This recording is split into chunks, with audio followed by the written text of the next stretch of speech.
সুপ্রিয় দর্শক শ্রোতা, ইরান এবং মার্কিন যুক্তরাষ্ট্র হামলা পাল্টা হামলা চলছে।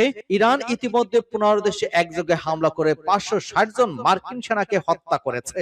এদিকে ইরানের পাশে দাঁড়িয়ে ভয়ঙ্কর হুমকি দিয়েছে রাশিয়া এবং চীন। ইরানের প্রক্সি বাহিনী হিজবুল্লাহ হুতি হামাস মার্কিন যুক্তরাষ্ট্রের অবৈধ সন্তান ইসরায়েলের উপর ঝাঁকে ঝাঁকে হামলা শুরু করেছে। কি মনে হয়, ইরান কি এই যুদ্ধে জয়লাভ করতে পারবে? এ সম্পর্কে আপনার মতামত কমেন্টস বক্সে লিখে জানান এবং শুরুতেই থাকবে সংবাদ শিরোনাম, পরে বিস্তারিত। ইসরায়েল এবং মধ্যপ্রাচ্যে মার্কিন ঘাঁটিতে ইরানের 19তম দফার হামলা শুরু। আরো বিস্তারিত জানিয়ে দেব। যুদ্ধ ছড়িয়ে পড়েছে পুরো উপসাগরে। ইসরায়েলের সম্মিলিত হামলা ইরান এবং হিজবুল্লাহর। ইরান যুদ্ধের মাঝে আরেক দেশে যুক্তরাষ্ট্রের অভিযান। আরো জানিয়ে দেব, ইরানি হামলায় ভারত মহাসাগরে চলছে মার্কিন রণতরী।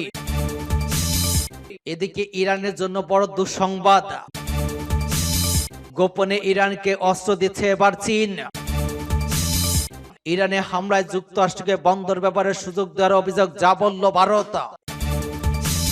এবং সর্বশেষে জানিয়ে দিব, যুদ্ধের মধ্যেই ভূমিকম্পে পরমাণু বোমার পরীক্ষা করলো এবার ইরান। এতক্ষণ শুনছিলেন সংবাদ শিরোনাম, বিস্তারিত। তবে তার আগে অনুরোধ থাকবে, এই ভিডিওতে একটি লাইক দিন এবং কমেন্টস করে জানিয়ে দিন আপনি কোন জেলা থেকে বা কোথা থেকে আমাদের সাথে যুক্ত রয়েছেন। এবং সংবাদের সর্বশেষ গুরুত্বপূর্ণ আপডেট পেতে চ্যানেলটি সাবস্ক্রাইব করে আমাদের সঙ্গেই থাকুন। ধন্যবাদ।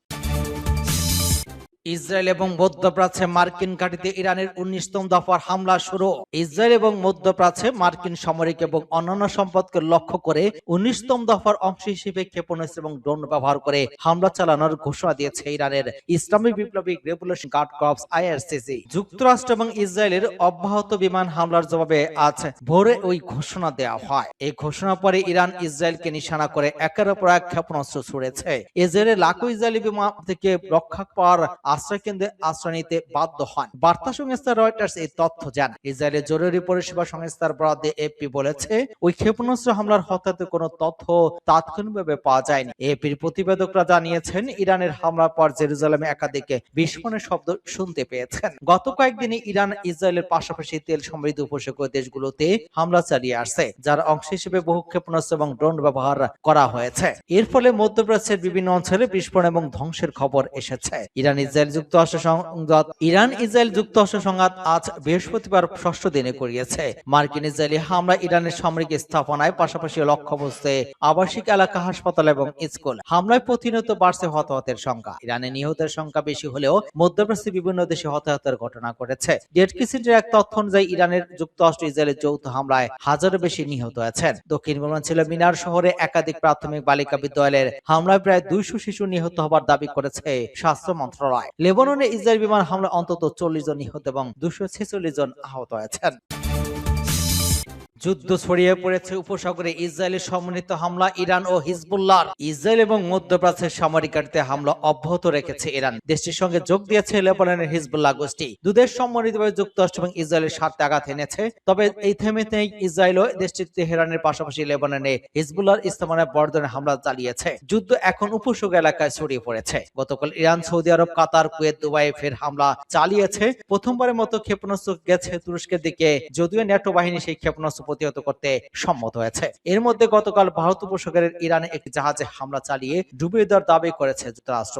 অন্তত 80 জনের প্রাণ গেছে। ইরানের প্রয়াত সর্বোচ্চ নেতা আয়াতুল্লাহ আলী খামেনি এক উপদেষ্টা বলেছেন, দেশটি যুক্তরাষ্ট্রের সঙ্গে আলোচনা করার কোনো ইচ্ছা রাখে না এবং দীর্ঘ যুদ্ধের জন্য প্রস্তুত। মোহাম্মদ মোকবার বলেছেন, আমাদের আমেরিকানদের উপর কোনো আস্থা নেই এবং তাদের সঙ্গে আলোচনার কোনো ভিত্তি নেই। আমরা চাইলে যতদিন খুশি যুদ্ধ চালিয়ে যেতে পারবো। ইসরায়েলের সামরিক বাহিনী জানিয়েছে, তাদের নতুন দফায় হামলা ভাবে পাল্টা ক্ষেপণাস্ত্র নিক্ষেপ করেছে ইরান। গত কয়েক ঘন্টায় ইসরায়েলের সতর্ক সংকেত বাজিয়ে জানানো হয় যে ইরান থেকে ক্ষেপণাস্ত্র ছোড়া হয়েছে। ইসরায়েল দাবি করেছে যে সব ক্ষেপণাস্ত্র এবং প্রজেক্টাইল ছোড়া হয়েছে সেগুলো আকাশেই প্রতিহত করা হয়েছে। ইসরায়েলের মধ্য অঞ্চলে অবস্থিত ইসরায়েলের এরোস্পেস ইন্ডাস্ট্রির সদর দপ্তর লক্ষ্য করে ড্রোন হামলা চালিয়েছে ইরানপন্থী লেবাননের সশস্ত্র গোষ্ঠী হিজবুল্লাহ। একই সঙ্গে ইসরায়েলের ড্রোন নিয়ন্ত্রণকারী একটি সামরিক ঘাঁটিতে হামলা চালিয়েছে গোষ্ঠীটি। এছাড়া ভোরে কিছু আগে উত্তর ইসরায়েলের একটি ড্রোন নিয়ন্ত্রণের ঘাঁটিতে নির্ভুল লক্ষ্যভেদী ক্ষেপণাস্ত্র দিয়ে আঘাত করা হয়েছে বলেও পৃথক এক বিবৃতিতে জানা ইরানপন্থী গোষ্ঠীটি। একের পর এক ক্ষেপণাস্ত্র এবং ড্রোন হামলার শিকার হচ্ছে কুয়েত। কাতারকে লক্ষ্য করে ইরান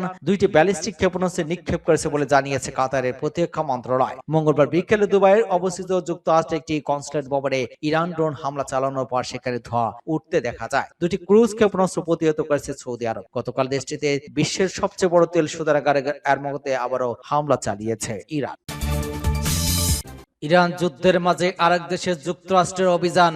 ইরান সঙ্গে সংঘাতের মাঝে এবার দক্ষিণ আমেরিকার দেশ ইকুয়েডের সামরিক অভিযান শুরু করেছে যুক্তরাষ্ট্র। দেশটির স্থানীয় সন্ত্রাসী সংগঠন এবং মাদার কার্টেলগুলোর নেটওয়ার্ক ভেঙে দিতে ইকুয়েডীয় বাহিনীর সাথে হাত মিলিয়েছে মার্কিন বাহিনী। বুধবার মার্কিন দক্ষিণ কমান্ড এক বিবৃতিতে ওই অভিযান বিষয়টি নিশ্চিত করেছেন। বিবৃতিতে জানানো হয়, মধ্য এবং দক্ষিণ আমেরিকায় মার্কিন সামরিক ইউনিটগুলোর ইতিমধ্যে ইকুয়েডীয় বাহিনীর সাথে সমন্বয় করে কাজ শুরু করেছে। মূলত অঞ্চলের নিরাপত্তা নিশ্চিত করতে ওই পদক্ষেপ নেওয়া হয়েছে। মার্কিন জেনারেল ফ্রান্সিস ডোনোভেন ওই অভিযান গুরুত্ব তুলে ধরে বলেন, গত 3 মাস থেকে ইকুয়েডর এবং মার্কিন সামরিক বাহিনী সম্মিলিতভাবে সন্ত্রাসীর বিরুদ্ধে মাঠে নেমেছে। তিনি আরো উল্লেখ করেছেন, ল্যাটিন আমেরিকা এবং ক্যারিবিয়ান অঞ্চলে মাদক সন্ত্রাসবাদের যে ভয়াবহ বিস্তার ঘটেছে তা মোকাবেলায় মার্কিন যুক্তরাষ্ট্র তার অংশীদারিত্বের সঙ্গে পাশে থাকে প্রতিশ্রুতিবদ্ধ। ইরানি হামলায় ভারত মহাসাগরে চলছে মার্কিন রণতরী। ভারত মহাসাগরে মোতায়েন করা একটি মার্কিন ডেস্ট্রয়ারকে লক্ষ্য করে সফল ক্ষেপণাস্ত্র হামলা চালিয়েছে ইসলামী রিপাবলিক গার্ড কোর আইআরজিসির নৌশাখা। ভোরে এক বিবৃতিতে আইআরজিসি নিশ্চিত করেছে অপারেশন টুপরমি 4 এর ধারাবাহিকতায় ওই হামলা চালানো হয়েছে। ইরানের উপকূল থেকে প্রায় 650 কিলোমিটার দূরে ভারত মহাসাগরের গভীর একটি মার্কিন ট্যাঙ্কার জাহাজ থেকে ওই জ্বালানি সংগ্রহ করেছিল ওই ডেস্ট্রয়ার। কিন্তু সেই মুহূর্তে ইরানের অত্যাধুনিক অদর 360 এবং তালাই ক্ষেপণাস্ত্র লক্ষ্যবস্তুতে আঘাত হানে। গোয়েন্দা তথ্যের বরাতে বিবৃতিতে আরো জানানো হয়েছে, ক্ষেপণাস্ত্রের আঘাতে মার্কিন ডেস্ট্রয়ার এবং ট্যাঙ্কার উভয় জাহাজে ভয়াবহ অগ্নিকাণ্ডের ঘটনা ঘটে এবং সমুদ্রে আকাশে কালো ধরকুণ্ডলী দেখা যায়। ইরানি সামরিক বাহিনী ওই অভিযানকে ইরান বিরোধী মার্কিন এবং জায়ান্টবাদী আগ্রাসনের বিরুদ্ধে একটি চূড়ান্ত এবং দাঁত ভাঙা জবাব হিসেবে বর্ণনা করেছে। সূত্র তাসনিম নিউজ। ইরানের জন্য বড় দুঃসংবাদ, ভারত মহাসাগরে মার্কিন সাবমেরিন টর্পেডো হামলায় ডুবে গেল ইরানি নৌবাহিনীর যুদ্ধ জাহাজ আইডিস তেনা। ভারত থেকে নৌমরা সেরের পথে শ্রীলঙ্কা উপকূলের কাছে গিয়ে হামলার ঘটনা ঘটে। রয়টার্সের দেওয়া তথ্য মতে ওই ভয়াবহ আক্রমণে অন্তত 80 জন ইরানি নাবিক প্রাণ হারিয়েছেন। যদিও মার্কিন প্রশাসন নিহতের সংখ্যা সঠিকভাবে নিশ্চিত করেননি, তবে যুক্তরাষ্ট্রের প্রতিরক্ষা মন্ত্রী পিট হেগসবার্গ এই সাবমেরিন হামলার সত্যতা স্বীকার করেছেন। তিনি একে ইরানের বিরুদ্ধে চলমান যুদ্ধে আমেরিকার বিশ্বব্যাপী প্রভাব এবং সামরিক সক্ষমতার হিসেবে অভিহিত করেছেন। হেক্সেট সাংবাদিকদের জানান, আন্তর্জাতিক জলসীমায় নিরাপদ মনে করা ইরানি যুদ্ধজাহাজটিকে একটি মার্কিন সাবমেরিন টর্পেডো ছুড়িয়ে ডুবিয়ে দেওয়া হয়েছে। পেন্টাগনের পক্ষ থেকে ওই ঘটনার একটি সাদা কালো ভিডিও প্রকাশ করা হয়েছে। ওই ভিডিওটি সাবমেরিন পেরিস্কোপ থেকে ধারণ করা। আধুনিক যুদ্ধ কৌশল রণক্ষেত্রের এমন রিয়েল টাইম দৃশ্য প্রকাশ করাকে নজিরবিহীন হিসেবে দেখা হচ্ছে। এদিকে শ্রীলঙ্কার কর্তৃপক্ষ জানিয়েছে তারা জাহাজটি থেকে 32 জন ক্রুকে জীবিত উদ্ধার করতে সক্ষম হলেও আরো 148 জন নাবিক নিখোঁজ রয়েছেন। উদ্ধার কাজের বর্তমান পরিস্থিতি তাদের বাঁচে থাকার আশঙ্কা ক্ষীণ হয়ে আসছে। গত শনিবার থেকে শুরু হওয়া ইরান ইসরায়েল যুদ্ধের অন্যতম প্রধান লক্ষ্য হিসেবে ইরানের নৌবাহিনীকে সম্পূর্ণ ধ্বংস করার ঘোষণা দিয়েছে পেন্টাগন। দ্বিতীয় বিশ্বযুদ্ধের পরে এটি কোনো মার্কিন সাবমেরিন কর্তৃক শত্রু দেশের জাহাজ ডুবে দেওয়ার প্রথম ঘটনা। গোপনে ইরানকে অস্ত্র দিচ্ছে চীন।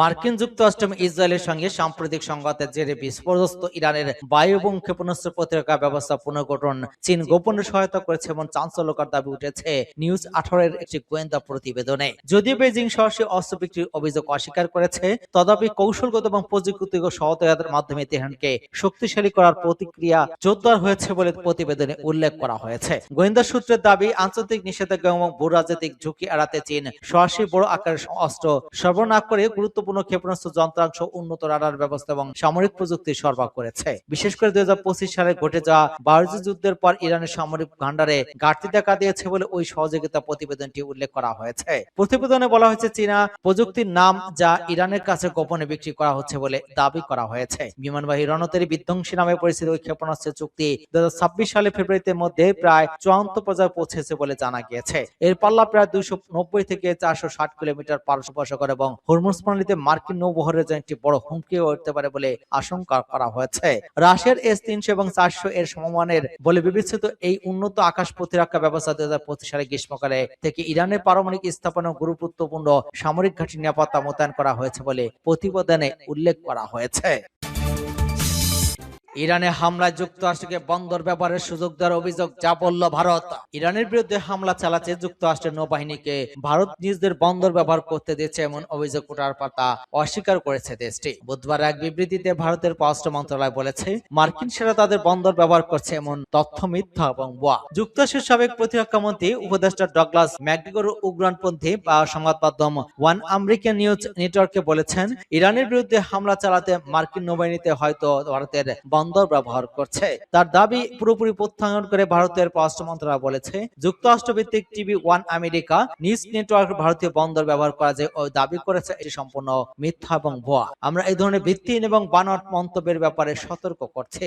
এদিকে এমন সময় ভারতের বিরুদ্ধে এই অভিযোগ উঠল যখন দেশটির জলসীমায় মহড়া দিয়ে ফিরে যাওয়ার সময় সাবমেরিনের হামলার শিকার হয়েছে ইরানের একটি যুদ্ধ জাহাজ। বুধবার মার্কিন সাবমেরিনে হামলা ডুবে যায় ইরানের যুদ্ধ জাহাজ। শ্রীলঙ্কার জলসীমায় থাকা অবস্থায় ওই হামলার শিকার হয়। জাহাজটি মহড়া শেষে ভারত থেকে যাচ্ছিল, সূত্র আল জাজিরা।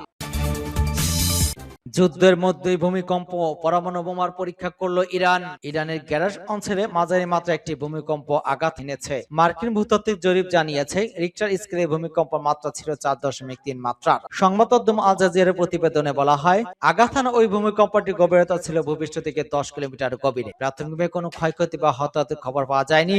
যুক্তরাষ্ট্র এবং ইসরায়েল ইরানের যৌথ হামলা শুরু করে ইরানের রাজধানী তেহরানে হামলা চালার ওই দেশটির সর্বোচ্চ নেতা আয়াতুল্লাহ আলী খামেনি বেশ কয়েকজন শীর্ষস্থানীয় কর্মকর্তা নিহত হন। জবাবে ইসরায়েলি পাল্টা হামলা শুরু করে ইরান। পাশাপাশি মধ্যপ্রাচ্যের বিভিন্ন দেশে মার্কিন ঘাঁটি সহ বিভিন্ন স্থানে হামলা চালিয়ে যাচ্ছে ইরানের বিপ্লবী গার্ড বাহিনী। এদিকে ইরানের বিপ্লবী বাহিনীর গার্ড কোরের আইআরজিসি নিয়ন্ত্রণ কেন্দ্র ধ্বংস করে যাওয়ার দাবি করেছে যুক্তরাষ্ট্রের সামরিক বাহিনী সেন্ট্রাল কমান্ড। একই সঙ্গে ইরানের প্রতিরক্ষা ক্ষেপণাস্ত্র উৎক্ষেপণ কেন্দ্রগুলো ধ্বংস করার দাবি করেছে। এদিকে ইরানের পরিস্থিতি শনিবারের পর থেকে বদলে গেছে। সাইরেন আর বিস্ফোরণের শব্দের মাঝে এবার কেঁপে উঠেছে দেশটির মাটি। সকালে ইরানের অনুভূত ভূমিকম্পন। আমেরিকার জিওলজিক্যাল সার্ভে অনুযায়ী রিক্টার স্কেলে কম্পন ছিল মাত্রা 4.3। যুদ্ধ পরিস্থিতির মাঝে ইরান এই ভূমিকম্প নতুন একটি প্রশ্নের জন্ম দিয়েছে। এই কম্পন কি সম্পূর্ণ প্রাকৃতিক নাকি আমেরিকা এবং ইসরায়েলের যৌথ আক্রমণ ঠেকাতে পরমাণু বোমার পরীক্ষা শুরু করেছে ইরান? এমন প্রশ্ন বিশেষজ্ঞ মহলে। আবার মার্কিন সিসমিক বোমা প্রয়োগের বিষয়টিও বিশেষজ্ঞরা ভাবনায় রয়েছে। জানা গিয়েছে হরমুজস্ট্রিমের কাছে দক্ষিণ ইরানের গ্যারাস অঞ্চলে ওই দিন ভূমিকম্প অনুভূত হয়। মাটি 10 কিলোমিটার গভীর ছিল। ওই কেন্দ্রস্থল ঘটনায় তাৎক্ষণিকভাবে উল্লেখযোগ্য ক্ষয়ক্ষতি বা হতাহতের কোনো খবর পাওয়া যায়নি।